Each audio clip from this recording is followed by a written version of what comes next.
Hi guys, welcome back to my channel. ఈరోజు అయితే మనము మిగిలిపోయిన పప్పుతో మసాలా బొరుగుల్ని చేస్తున్నాం అనమాట. సో మీరు ఆకుకూర పప్పు అయ్యుండొచ్చు, టొమాటో పప్పు అయ్యుండొచ్చు, ఏ పప్పు అయినా అయ్యుండొచ్చు. మీరు మసాలా బొరుగుల్ని ఇన్స్టెంట్గా ప్రిపేర్ చేసుకోవచ్చు.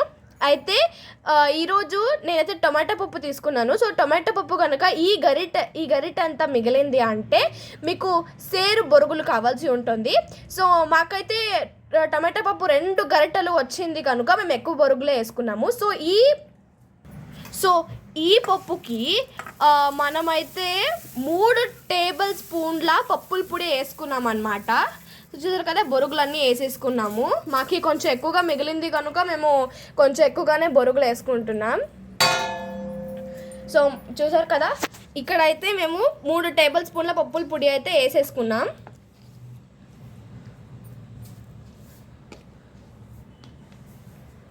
వేసేసుకున్న తర్వాత దీంట్లోకి మనం నూనె కూడా యాడ్ చేసుకోవాల్సి ఉంటుంది. సో నూనె అయితే 3 టేబుల్ స్పూన్లు చాలు. సో ఈ క్వాంటిటీలో 3 టేబుల్ స్పూన్లు వేసేసుకోవాలి నూనె.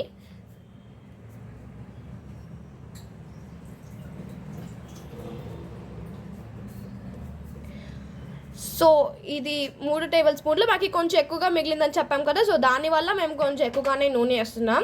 మీకు ఒక గరిటె మిగిలిందంటే సేరు బొరుగులు, 3 టేబుల్ స్పూన్ల పప్పుల పిడి, 3 టేబుల్ స్పూన్ల నూనె, ఇంతే. ఇంకేమీ ఎక్స్ట్రా అవసరం లేదు దీనికి. సో ఇప్పుడు దీన్ని బాగా మిక్స్ చేసేసుకోవాలి మనం. ఇప్పుడు దీన్ని బాగా కలుపుకోవాలన్నమాట. చూస్తున్నారు కదా. సో ఈ కొన్ని ఐటమ్స్తోనే మనకి ఈవినింగ్ స్నాక్స్ ఇన్స్టెంట్గా ప్రిపేర్ అయిపోతుంది. మనకు అప్పుడప్పుడు పప్పు మిగులుతూ ఉంటుంది. ఆ పప్పును ఎలాగా యూజ్ చేయాలో మనకు తెలియకున్నప్పుడు ఈ ఇన్స్టెంట్ ఫుడ్ రెసిపీని ట్రై చేయండి, చాలా టేస్టీగా ఉంటుంది. మాకు ఎప్పుడైనా కానీ పప్పు మిగిలినా కూడా మేము ఈ ఇన్స్టెంట్ రెసిపీని తీసుకొని ఈవినింగ్ స్నాక్స్ లాగా తినేస్తాం. చాలా టేస్టీగా ఉంటుంది మనకి రెసిపీ. సో ఇలా అయితే మనం మిక్స్ చేసుకొని తిన్నామంటే చాలా టేస్టీగా ఉంటుంది గైస్. సో ఒక్కసారి మీ ఇంట్లో ట్రై చేసి చూడండి. కొన్ని ఐటమ్స్ చాలు, మనకి చాలా డిలీషియస్ అండ్ టేస్టీ అయిన ఈవినింగ్ స్నాక్స్ రెడీ అయిపోతుంది. పిల్లలకి కూడా చాలా ఇష్టం అవుతుంది. మీరు దీంట్లో కావాలంటే ఆనియన్ పెట్టుకొని తినొచ్చు, లేదంటే ఊరికే వదిలేయండి. ఎంతో రుచికరమైన డిలీషియస్ అయిన ఈ ఫుడ్ని ఇంత ఇన్స్టెంట్గా మనం ప్రిపేర్ చేసేసుకోవచ్చు. సో ఇది గైస్ ఇవాల్టి వీడియో మంది.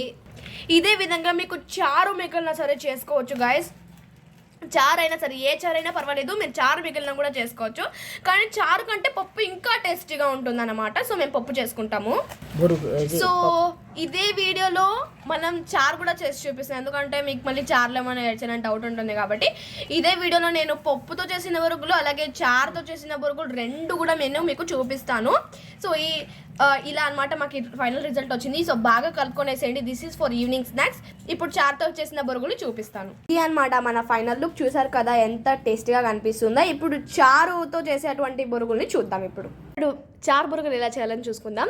మొదటిగా మనం సేరు బొరుగులు వేసుకున్నాం, దాంట్లోకి 3 టేబుల్ స్పూన్ పప్పుల పొడి వేసుకున్నాము. ఇప్పుడు నేను చూపిస్తున్న గరిటంతా చారు మిగిలింది, ఆ చారు మొత్తం దాంట్లోకి వేసేసుకుంటున్నాము. మీరు చారు కట్టు, బ్యాళ్ళ కట్టు చారు లేకపోతే మిరియాల చారు వేసుకోవచ్చు. ఇప్పుడు దీంట్లోకి మనం మజ్జిగ వేసుకోవాలి, యాడ్ చేయాలన్నమాట. 1.5 మజ్జిగ వేసుకుంటున్నాము. 1.5 ఈ గరిట అంతా మజ్జిగ వేసుకునేసాం. ఇంతే అండి చారు బొరుగులు. ఇప్పుడు దీన్ని బాగా కలుపుకొని సర్వ్ చేసుకున్నామంటే మీకు చాలా టేస్టీ అయిన మసాలా బొరుగులు రెడీ అయిపోతాయి.